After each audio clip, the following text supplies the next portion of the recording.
చాలా మంది AP diploma students వచ్చేసరికి ఈ రిజల్ట్స్ కోసం వెయిట్ చేస్తా ఉన్నారు. వాళ్ళ గురించి నిన్న ఒక వీడియో చేయడం అయితే జరిగింది. చూడని వాళ్ళు చూడండి.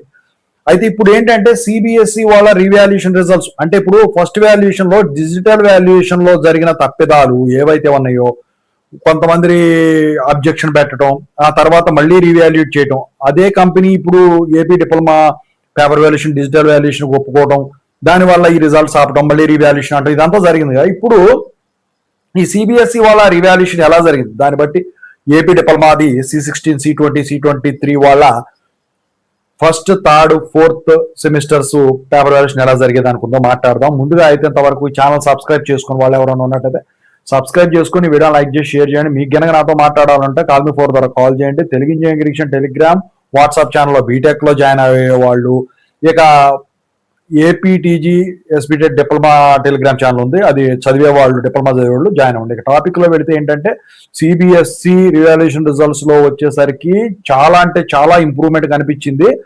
500కి ఒక స్టూడెంట్ కి వచ్చినాయి అంటే మార్కులు ఫస్ట్ రాన అమ్మాయికి. ఇప్పుడు అర్థం చేసుకోండి మీరే పేపర్ వాల్యుయేషన్ ఎంత బాగా జరిగిందో.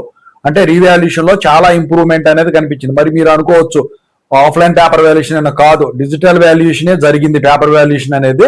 ఈసారి బాగా ఇంప్రూవ్మెంట్ అయితే జరిగింది. ఎక్కువ మంది పాస్ అవడమే కాదు, ఎక్కువ మార్కులు రావడం కూడా జరిగింది. మరి ఇప్పుడు ఏపీ డిప్లొమా వాళ్ళది ఉంది, మొన్న ప్రాజెక్టివ్ ఇంటర్న్షిప్ రిలీజ్ చేశారు. మరి ఈ సబ్జెక్ట్స్ పరంగా డిజిటల్ వాల్యుయేషన్ ఇది ఉంటుంది కదా, వీటి పరిస్థితి ఏంటంటే, సో ఇవి గుర్తుంచుకోండి మీరు. ఖచ్చితంగా డిజిటల్ వాల్యుయేషన్ రివాల్యుయేషన్ చేస్తారు కాబట్టి ఇది కూడా మీరు అనుకున్న దానికంటే ఎక్కువ పాయింట్లే వచ్చేదానికి ఉంటుంది. ఫస్ట్ వాల్యుయేషన్ కి second valuation comparison. First valuation లో ఏవైతే ఫెయిల్ అయ్యాము అని మీరు ఫీల్ అవుతున్నారో, ఫెయిల్ అవుతారు అని మీరు ఫీల్ అవుతున్నారో, అలాంటిది ఏమీ జరగదండి. మీరైతే ఖచ్చితంగా అయితే పాస్ అయ్యి ఎక్కువ మార్కులు ఎక్కువ పాయింట్లు వచ్చేదానికైతే ఛాన్స్ ఉంటుంది. ఓకేనా? సో ఇక మీరు ఈ సెట్ కౌన్సిలింగ్ కి వెళ్ళాలి అనుకునే వాళ్ళు అమ్మో డిలే అయిపోతుంది, బీటెక్ వాళ్ళు జరిగిపోతాయి అని అనుకోవద్దు. అయితే ఇక్కడ ఏంటంటే ఇప్పుడు ఫస్ట్ ఇయర్ ఎగ్జామ్స్ అటానమస్ అయినా అఫిలియేటెడ్ అయినా ఇంకా స్టార్టే కాలేదు. జూలై 13వ తారీఖు నుంచి వాళ్ళకి సెకండ్ ఇయర్ క్లాస్ వర్క్ అనేది ఇంటర్ ద్వారా వచ్చిన ఫస్ట్ ఇయర్ వాళ్ళు ఎవరైతే ఉంటారో వాళ్ళకి స్టార్ట్ అవుతాయి. అప్పటికి మీకు కౌన్సిలింగ్ అయితే మాక్సిమం అవ్వకపోవచ్చు, ప్రాసెసింగ్ లో ఉంటుంది. అయితే జూలై 13 నుంచే క్లాసులు పెట్టినప్పటికి కూడా ఫుల్ ప్లెడ్జ్ జరగడానికి వారం 10 రోజులు పడుతుంది. ఎందుకంటే అందరూ క్యాంపైలో పోతా ఉంటారు, ఇక ఈ అడ్మిషన్స్ కోసం తిరుగుతూ ఉంటారు.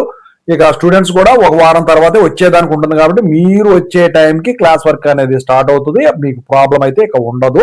సో రిజల్ట్స్ గురించి అయితే దాని గురించి నేను వీడియో చేశాను, చూడండి. పేపర్ వాల్యుయేషన్ అయితే బాగానే ఉంటుందండి. ఓకేనా? ఓవరాల్ గా